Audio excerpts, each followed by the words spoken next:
Perseverance is the ability to keep on keeping on, even when our efforts are met with disappointment or failure. It's an ability that can make all the difference in the world. And that's the definition of perseverance, to keep on keeping on.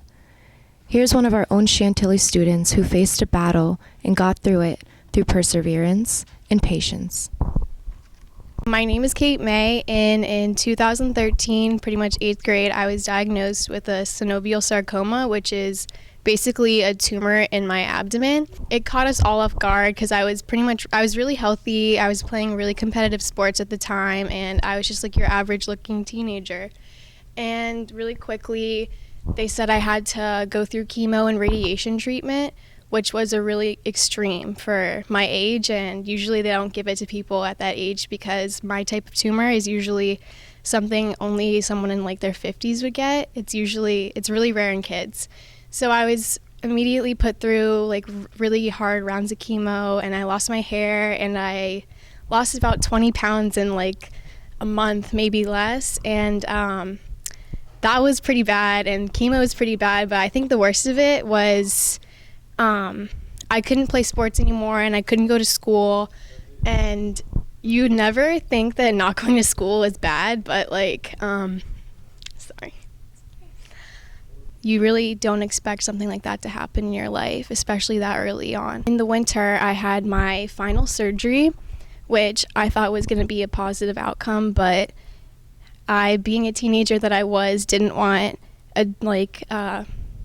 a scar on my stomach, so the surgeon was nice enough to try to cut the scar lower, but he's never done that before because it's not procedure, and he ended up cutting my femoral nerve, which caused nerve damage through my entire right leg. I couldn't feel it. I couldn't move it.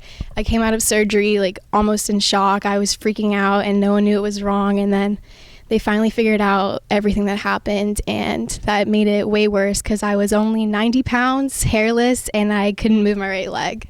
So after that, I couldn't do anything for myself. My parents had to pick me up. They had to take me into the bathroom. I couldn't shower. I had to get like a shower stool to sit and wash myself, which was pretty complicated. I knew what I wanted to do. I wanted to get better. I wanted to gain my hair. I wanted to go to school. I wanted to see my friends, and I wanted to play sports the most. That was the most important to me.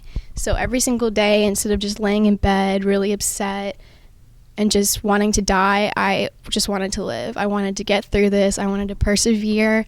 I wanted to just do normal people things. And you just need to have hope, because no matter how bad it gets, I promise you that it will get better with time. Time will help you, and if you just keep a positive outlook on life, you can get through anything that comes your way.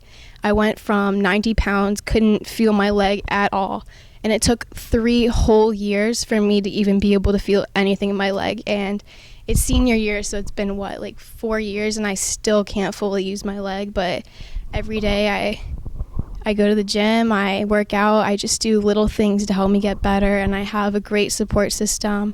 I couldn't have done it without family, so never take them for granted. I know everyone seems to have issues with their parents. I had a lot of issues with my parents, but without them I couldn't have gone through it, and I definitely couldn't have done it without my closest friends who've been there for me since day one. And if you just take everything day by day and you don't think about everything that's awful every second, I know that you'll get through it. Like, nothing is as bad as you think it is. Everyone's going through something. You just need a little perspective sometimes, and just little deep breaths, and you can get through anything that comes your way.